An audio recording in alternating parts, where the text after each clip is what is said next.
বাঁকুড়া জেলার কতুলপুরের বণিকপাড়ার একটি সুন্দর মন্দির, যা সরকার অধিকৃত।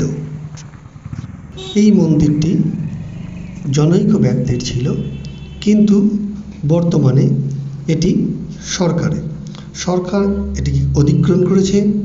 এটি পশ্চিমবঙ্গ তথা জাতীয় সম্পত্তি। এই মন্দিরটির নাম স্থানীয় মতে ধ্রুব মন্দির। ধ্রুব মন্দির ছাড়াও বণিকপাড়ায় রয়েছে এই মন্দিরটি, যে মন্দিরটিকে ঘিরে রয়েছে বণিকপাড়ার সমস্ত রকম আনন্দ। আরেকটি মন্দির রয়েছে, যে মন্দিরটি বলা হচ্ছে বাঁকুড়ার কতুলপুর থানার অন্তর্গত বণিকপাড়ার বানেশ্বর মন্দির। এই মন্দিরটি বর্তমানে ভেঙে নতুনভাবে প্রস্তুত করা হয়েছে।